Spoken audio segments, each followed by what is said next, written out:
سلام بیننده های عزیز، امیدوار هستم خوب باشید و سال نو میلادیتان مبارک باشه. آرزوی اتفاقات خوب در سال پیش رو دارم. من در این ویدیو کوتاه مثل ویدیوهای گذشته به شما معرفی میکنم که چطور شما میتوانید حساب خودتان کنترل کنید برای اینکه بدانید امروز با چه تعداد برای مشتریاتان کریدیت کارت، وسایل اینترنت، همچنین بازی آنلاین از قبیل الماس، پابجی و غیره بازی آنلاین ارسال کردید و همچنین چقدر مثلا در یک روز مفاد کردین، چقدر مفاد کردین در دو روز، و همچنین در یک هفته چقدر مفاد کردین.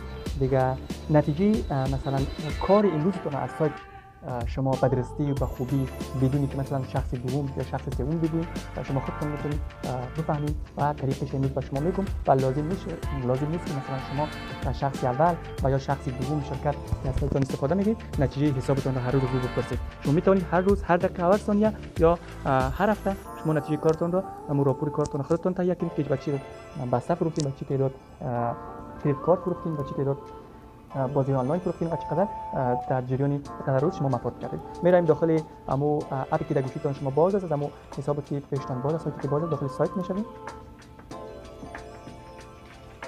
دوستان وقتی که شما داخل سایت شدین، چون من از کامپیوتر استفاده میکنم دیگه از گوشی استفاده نمیکنم، به خاطر اینجا باید من چیزا وارد بکنم.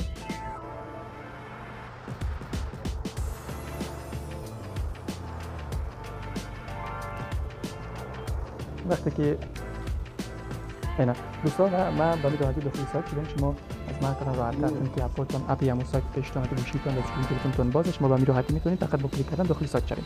وقتی که داخل سایت شدین اینجا دوستان از قسمت دست راست، قسمت بالایی دیگه 3 نقطه است، اینجا ما کلیک میکنیم. وقتی کلیک کنیم یک صفحه جدید باز میشه و اینجا از این قسمت بالای تلایوکلمه ما کلیک میکنیم. وقتی که تلایوکلمه را کلیک کردیم اینجا زیر تلایوکلمه پاراگراف های باز میشه که هر کدامش وظیفه خاصی داره. فقط ما در اینجا ما میخوایم نتیجه گزارشات چند روز خود اینجا ما ببینیم که چقدر فروشات داشتیم، چقدر مفاد کردیم، چقدر بسته فروختیم، چقدر اینترنت فروختیم و چقدر این موافقانه ارسال شده و یا کدام بسته آیا هست که مثلا ارسال نشده باشه. و می راحتی شما میتونید پایین بالای یک کلمه راپور یعنی امو راپور یا نتیجه کار خود یا نتیجه امو گزارش یا نتیجه مثلا سایت خود مثلا به مشتریان ارسال کردین، نتیجه امو را میخواین بالای یک کلمه راپور کلیک میکنید. وقتی که شما کلیک کردین یک صفحه جدید باز میشه، مثل صفحه اولی اما کمی تغییرات دیگه. اینجا میتونید شما از طریق اسکرین تلفنتون دیگه لمس کنید و بالا پایین ببرید. دوستان از طریق اسکرین تلفنتون شما میتونید کمی پایین بیاید و دیگه شما فقط هیچ کدام کاری نکنید، کدام قسمت ها را فقط اینجا ما جایی را که استفاده میکنیم که با اونجا کار بیان نیاز داریم. ما از طریق اسکرین تلفن میتونیم کمی پایین بیایم. وقتی که پایین آمدین شما در این قسمت تاریخ نوشته است، یعنی اینجا به زبان ترکی شما میتونید به زبان اما فارسی یا هر زبان انگلیسی و هر زبانی که شما دوست داشتین تغییر کنید. دیگه ما اینجا در تاریخ زیر تاریخ که هست دو ستون است. ستون اول به این معنی است که مثلا از همون تاریخی که مثلا یک تاریخ انتخاب میکنید، مثلا میگه که من از تاریخ 23 ماه 2012 2023 من از تاریخ تا اول جنوری ما گزارشات همین سایت خودم میبینیم که چقدر گزارشات، چقدر فروشات داشتم و چقدر مفاد کردم و جمله فروشات ما چقدر بوده و جمله مفاد ما چقدر بوده، آیا همین فروشات ما شامل چی بوده، چی بسته‌ای بوده، بسته‌ای اینترنت بوده، بسته‌ای تماس بوده. اینجا ما در ستون اول زیر تاریخ البته مبدأ تاریخ نوشته می‌کنیم، یعنی از همون تاریخی که مثلا شما انتخاب می‌کنید، چی مثلا تاریخ 25 باشه، چی تاریخ مثلا اولی ماه 12 باشه، هر تاریخی شما خودتون انتخاب می‌کنید. ما کلیک می‌کنیم سر ستون اول، اینجا یک صفحه باز میشه. شما می‌تونید اینجا به زبان ترکی، شما می‌تونید به زبان فارسی و زبانی که انگلیسی شما می‌تونید با ترنسلیت شما استفاده کنید. ما می‌خوایم اینجا تاریخ 23 ماه 12 2023 از اون تاریخ تا اول جنوری رو ما گزارشات خود ببینیم که چقدر فروشات داشتم.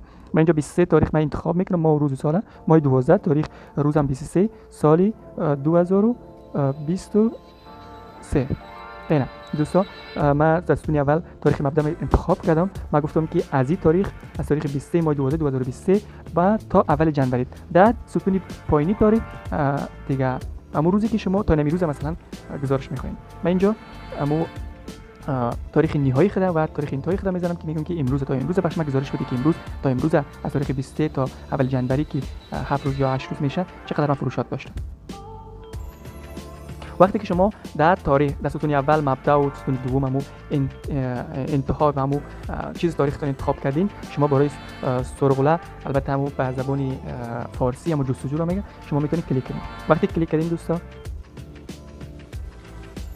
اینا دوستا به همین راحتی شما پایین میین. این قیمت همون بسته ها و همچنان نتیجه گزارش کارم بود که در جریان یک هفته البته من گزارشات خود خواستم. این بخش من راپور داده. این هم نتیجه گزارشات ماست که دوستا البته بسای اینترنتی اتصالات 2.5 جیبی فرستادم که البته قیمتش هم به اینجا معلوم است که شما میتونید قیمت ها رو در اینجا چک کنید. و اینجا که است کلمه سبز که است یوکلما باسلیسی، یعنی همون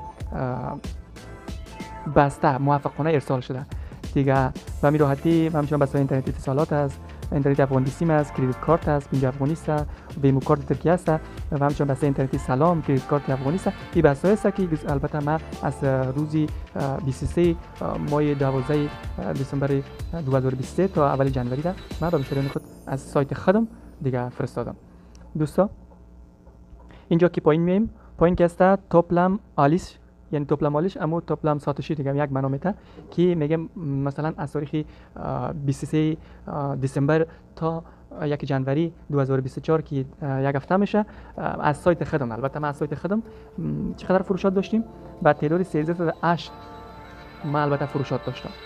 او تومن میشه یا که افغانی میشه یا که مثلا لیره میشه، او حسابای خودتون معلوم است دیگه. من امو توپلم ساته و همچنان آلش که است این قدر 308 شده دیگه. میریم اینجا که است توپلم کار. توپلم کار چی میگه دوستای عزیز؟ توپلم کار یعنی فایده شما در جریان یک هفته چقدر بوده. فایده من مثلا در جریان یک هفته از فروشاتم چی بوده؟ 178 بوده. از این چند بسته که من البته با فروش رساندیم به بسیار قیمتی بالا، یعنی 178 ما فایده کردیم اینجا دوستا دیگه. ما در جریان مثلا این تاریخ که مثلا ما چند بسته فرستادیم توپلم، البته اینجا ما بخش ما گزارش شده میگه که 11 بسته فرستادیم. فهمیدی؟ 11 بسته است که از میان 11 بسته 7 بسته موفقانه ارسال شده. 7 بسته ارسال شده و تنها 4 بسته بنابر مشکلاتی که داشته البته متاسفانه ارسال نشده. حتی این بخش ما گزارش میده که مثلا امو بسایی که ارسال میشه موفقانه به رنگ سبز گزارش داده میشه. مثلا که دوستای عزیز اینجا خودش چقدر سیستم خوب است، یعنی اینجا به خوبی نمایش میده که به رنگ سبز یوکلم باسرل یعنی موفقانه امو بسای شما ارسال شده. اینجا به رنگ سرخ ارور داده، یعنی به این معنی است که یاپل مده، یعنی یوکلم یاپل مد. این بسته متاسفانه فرستاده نشد میگم. بنابر هر دلیلی که فرستاده نشده این فرستاده نشده. اگر فرستاده که نشد اینجا به رنگ سرخ میاد و قابل یادآوری است دوستای عزیز. وقتی که بسته‌ای که مثلا فرستاده نمیشه اتومات همون مقداری که کسر شده بود پس دوباره به حسابتون بشینه، یعنی پس اضافه میشه. سیستم نمیخره یکی مثلا اگر بسته که ارسال نشه مثلا شرکت نمیخره دوباره همون دقیقه که اگر ارسال نشد چند دقیقه که مثلا در حالت سندینگ میمونه، وقتی که ارسال نشد دوباره به حسابتون میشینه و یا اضافه میشه. دوستا و این هم راهنمایی امروز ما بود. امیدوار هستم که شما هم فهمیده باشید و به همین راحتی شما بتوانید همون سیستمتون خودتون کنترل کنید و لازم نیست که از شخص اول همون شرکتی که شما از سایتون استفاده میکنید نتیجه حسابتون رو هر روز یا هر هفته یا هر ماه شما پرسان بکنید. شما به همین راحتی شما میتوانید قسمی که من با ویدیو راهنمایی کردم شما خودتون مثلا چی داشته باشید، کنترل داشته باشید و نتیجه کارتون و نتیجه فروشاتتون هر روز یا هر هفته یا که در جریان درست روز شما چک کنید. و قابل یادآوری است چون اینجا که ما پرینتر علامه پرینتر دوستان می‌بینید شما علامه پرینتر وقتی که شما بالای و فشار بگیرید اگر از طریق تلفن یا کامپیوتر باشه وصل باشه به پرینتر تو شما به این راحتی میتونید همون فیشتون بکنید پرینت بکنید. این هم معرفی امروز ما بود. امیدوار هستم فهمیده باشید. تا ویدیو بعدی شما رو به الله پاک و بی‌نیاز میسپارم دیگه. شب روزتون خوش.